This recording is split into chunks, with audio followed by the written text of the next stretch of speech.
వీక్షకులందరికీ నమస్కారం.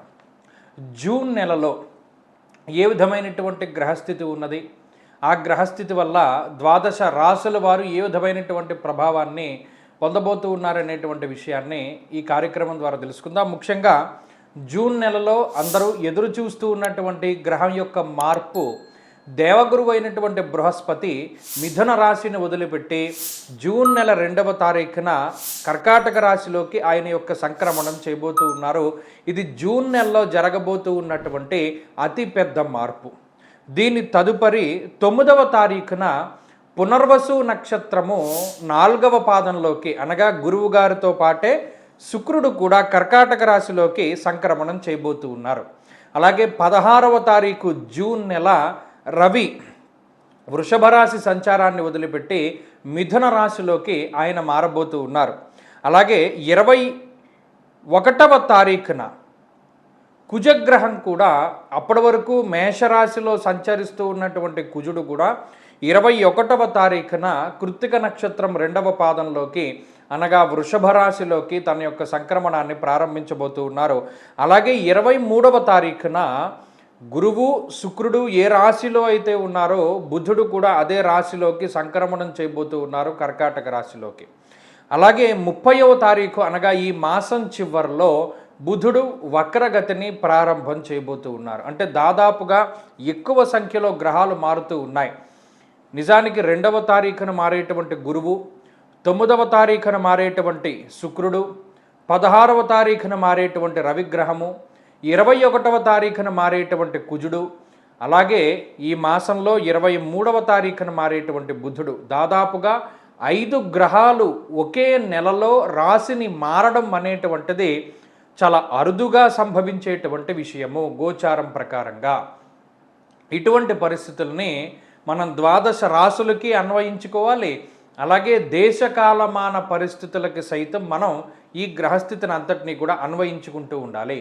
మరి అటువంటి సందర్భంలో దాదాపుగా మేషం నుండి మొదలుపెట్టి మీనరాశి వరకు ఉండేటువంటి రాశుల్లో ఈ 5 గ్రహాలు ఒకే నెలలో మారడం వల్ల, ఈ మాసం చివరిలోనే బుధుడు వక్రగతిని ప్రారంభం చేయడం వల్ల, అలాగే రానున్నటువంటి మాసాల్లో విపరీతంగా మిగతా గ్రహములు, పెద్ద గ్రహములు మార్పు చెందేటువంటి పరిస్థితుల్లో భాగంగా మరి ఈ గ్రహస్థితి ఏ విధమైనటువంటి ఫలితాలని ఇవ్వబోతూ ఉన్నదో తెలుసుకుందాం.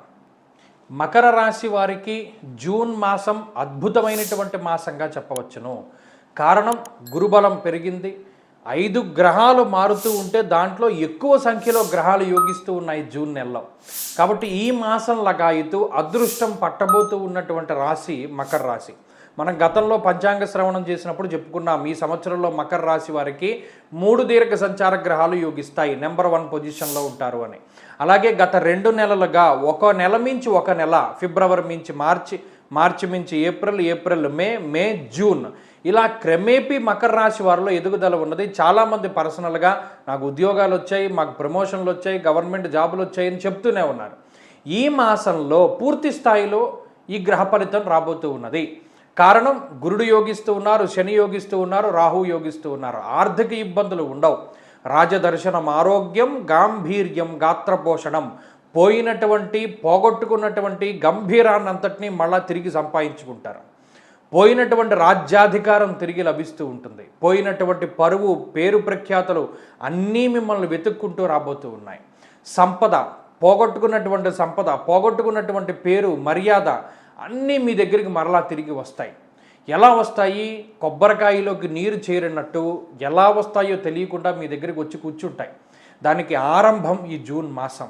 ఆర్థికమైనటువంటి ఉన్నతి, పదవీ యోగము, ప్రమోషన్లు, ఊహించినటువంటి, అంటే మీకు పలానా ఉద్యోగంలో నేను ట్రాన్స్ఫర్ అవ్వాలి, అక్కడికి వెళ్ళాలి అనుకుంటే అక్కడికి ట్రాన్స్ఫర్ అవుతూ ఉండడం, లేదు ఏదైనా ఇంక్రిమెంట్లు, బోనస్ల రూపేణా మీకు ధనం రావడం, లబ్ధిని పొందడం. అలాగే గృహం, ఇల్లు కొనుక్కోవాలి, ఇల్లు కట్టుకోవాలి, బంగారం కొనుక్కోవాలి, వాహనం కొనుక్కోవాలి, ఎలక్ట్రానిక్ గ్యాడ్జెట్స్ కొనుక్కోవాలి, లేదా ఏదైనా వస్తువులు, గృహోపకరణాలు కొనుగోలు చేయాలి. గతంలో డబ్బులు లేవు, ఇప్పుడు కొనుగోలు చేయగలుగుతారు. మకర రాశి వారికి ఒక ఫుల్ సపోర్టివ్గానే ఈ గ్రహస్థితి ఉండబోతూ ఉన్నది. అదృష్టం ఉంటుంది. ఆ వచ్చినటువంటి పవరు మీకు తెలుస్తూ ఉంటుంది డైలీ. గతంలో ఉన్నటువంటి డైలీ రొటీన్స్కి ఇప్పుడున్నటువంటి డైలీ రొటీన్స్కి చాలా తేడా వస్తుంది. ఎప్పుడూ మిమ్మల్ని చూడగానే మొహం చిట్లించుకుని వెళ్ళిపోయేవాడు నవ్వుతాడు, నవ్వవలసి వస్తుంది, వాడు నవ్వవలసినటువంటి పరిస్థితులు వస్తాయి. ఇవన్నీ కూడా జరుగుతాయి. కాబట్టి అంతా జాగ్రత్తగా చూస్తూ ఉండండి. గ్రహస్థితి మారుతూ ఉన్నది. ఈ గ్రహస్థితి మరింత యోగించేలా చేసుకోవడానికై ప్రతిరోజు ఆంజనేయ స్వామి వారి యొక్క ఆరాధన చేస్తూ ఉండండి. మంచి ఫలితాలను పొందగలుగుతారు.